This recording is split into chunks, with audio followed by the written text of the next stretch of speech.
लाल शहबाज कलंदर कहीं जा रहे थे तो एक रिछ को नचाने वाला नजर आया। पूछा तुम कौन हो? तो बोला कलंदर हूँ।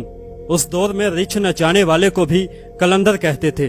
आप बेख्तियार मुस्कुरा दिए। ये बात उस रिछ वाले को पसंद नहीं आई। कहने लगा आप कौन है? फरमाया मैं भी कलंदर हूँ। कहने लगा कि आप कैसे कलंदर हैं? न आपके पास रिछ है न डुगडुगी, तो तमाशा कैसे दिखाएंगे? फरमाया पहले तुम दिखाओ फिर मैं दिखाता हूँ। रिछ वाले ने डुगडुगी बजाई और रिछ खड़ा होकर नाचने लगा। उसने कहा कि अब आपकी बारी। लाल शहबाज कलंदर दो दरख्तों की टहनियों पर खड़े हो गए और फरमाया कि नीचे से गुजर जाओ, मगर याद रखना कि आगे जाना मगर वापस कभी मत आना। जैसे ही वो नीचे से गुजरा माहौल ही बदल गया। न वो सूरज की गर्मी न गर्दो गबार। अभी इसी सोच में ही था कि उसने देखा कि एक अजीम लश्कर सिपाहियों का घोड़ों पर सवार तेजी से उसकी तरफ बढ़ रहा है। वो घबरा गया कि आज तो जान गई।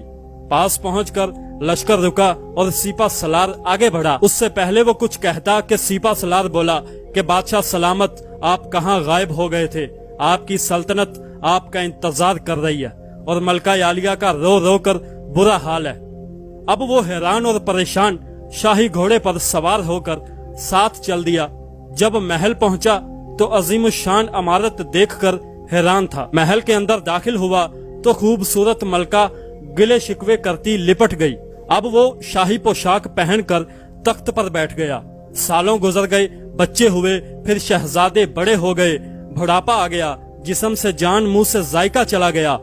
एक दिन अपनी सल्तनत में दरिया के किनारे बैठे ख्याल आया कि आखिर क्या हुआ था।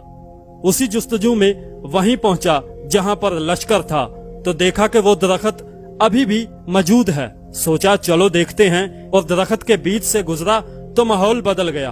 वही वक्त वही मकाम, सामने उसका रिछ और डुगडुगी पड़ी है। वही गर्मी वही गर्दो गबार।